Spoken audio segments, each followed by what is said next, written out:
Pat le chat, j'adore des maths, par James Dean.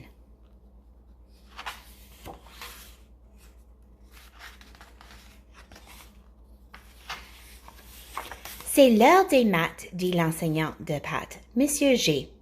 Pat le chat adore les maths. Il adore jongler avec les nombres. Si j'additionne 3 cubes rouges et 4 cubes jaunes, combien de cubes ai-je en tout?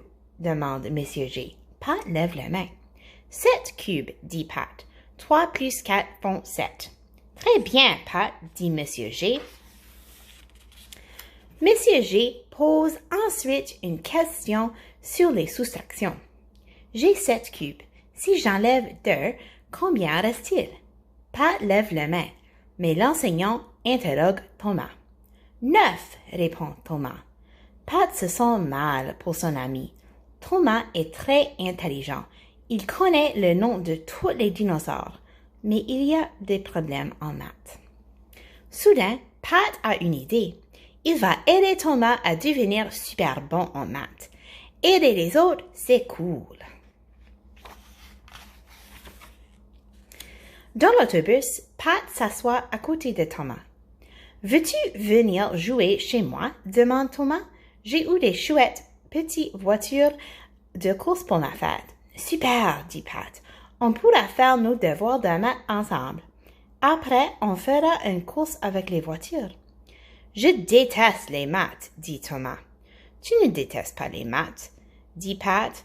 Tu n'as pas encore appris à les aimer. » Pat pose des cubes sur la table. Si j'additionne 5 cubes bleus et 3 cubes oranges, combien de cubes ai-je en tout? C'est ennuyeux, dit Thomas. Peut-on jouer avec mes voitures? Cela donne une idée à Pat. Bien sûr, dit-elle. Pat aligne les voitures sur la table. Si 5 voitures rouges se rendent au circuit et 5 voitures jaunes vont au lave-auto, combien de voitures sont sur la route? Demande-t-il. Facile, dit Thomas. 10 voitures. Un vrai embouteillage. Et maintenant, qu'arrive-t-il si 2 voitures restent à la maison? Demande Pat. Combien de voitures restent-il? Dit Thomas, en regardant les voitures. 8 voitures. C'est ça, dit Pat. Tu vois, je t'avais dit que les maths, c'est super. Pat pose un tas de problèmes à Thomas. 4 voitures moins 1. 3, dit Thomas. 8 voitures plus 7, dit Pat. 15, dit Thomas. Je n'arrive pas à y croire. Je fais des maths et j'adore ça. Pat et Thomas font leur devoir. Dis-moi si tu as besoin de mon aide, dit Pat. Merci, dit Thomas, mais je sais ce que je dois faire maintenant. Le lendemain, Pat donne son devoir de maths à l'enseignant. Thomas aussi.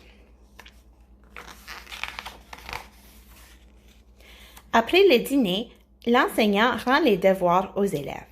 Pat et Thomas ont tous les deux fait une faute. L'enseignant leur dit « J'aimerais vous parler après la classe. » Plus tard, Monsieur G explique « Vous savez que vous ne devez pas copier l'un sur l'autre. »« Nous n'avons pas copié, dit Pat. »« Vous avez fait tous les deux la même erreur, dit l'enseignant. »«